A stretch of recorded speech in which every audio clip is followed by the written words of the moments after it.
0.5%. Jay, Bala is now with us from cashthechaos.com.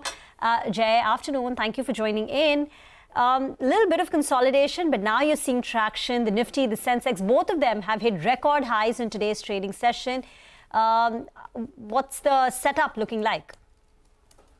Hi, Rama. Good to be here. See, the market continues to be up as long as it stays above 24,000, the round number. In fact, support is about 24,026 or something. But, you can take that round number as a very important support. Unless the markets were to close below that level, this stretched up move continues to proceed ahead. The nearest resistance for Nifty is about 24,650. And for the banking index, the resistance comes about 54,000, a long-term trend line.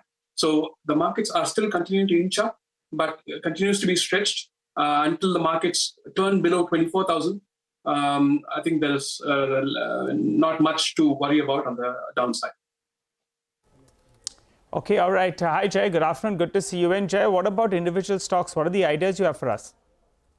Yeah, I have, as usual, two names. One is Pidilite from the F&O space.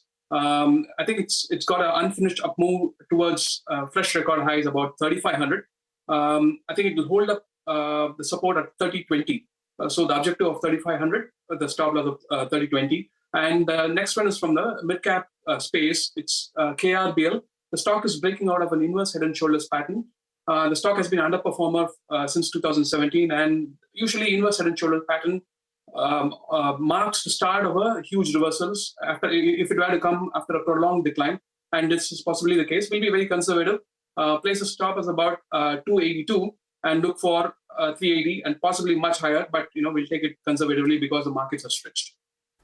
Okay, all right. Jay, I request you to stay with us. Let's focus on the general insurance stocks. Close, and after 3 days of consolidation, this is turning out to be a pretty terrific Tuesday because we are virtually closing at the day's high.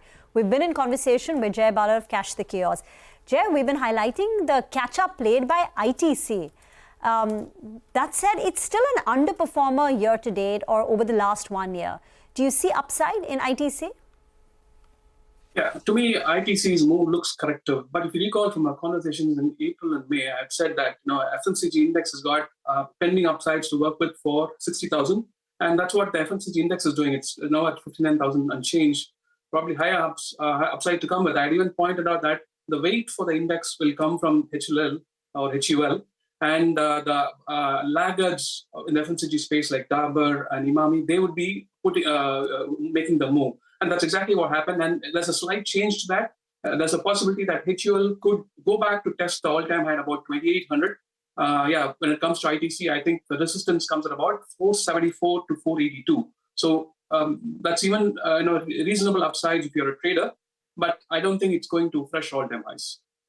Okay, all right. Talking about global cues, I just wanted to focus on two of them. One was the dollar index. It gave you a bit of a fear, but then it cooled off yet again. So how do you see the dollar index behaving? And also if you could give us your view on crude. That as well has cooled off from the last time we chatted. Went to around $88 per barrel. That's Brent. And then it cooled off. Your take? Yeah, most of the important global macros are at cross currents, Nigel. If the dollar index, if it were to drop below 104, I think that will favor the bearish case. If dollar index were to cross 106.5, it will be extremely bullish for the dollar index. And the main, as I pointed out last week, the main strength could come from the weakness in USD/JPY or the yen's weakness and strength in USD/JPY cross. When it comes to Brent, if Brent were to start trading above 87.5, we'll once again see a very strong move past 90. But that's not my base case. I anticipate Brent to drop somewhere close to 70s. But be prepared for what happens if the Brent were to cross 87.5, 88. That's an important decision point for me from the market saying that my bearish view on Brent is wrong. Likewise, the US S&P 500 has gone on for about 70 calendar days without a 1% drop. So again, there, if that were to start turning on, there'll be some sort of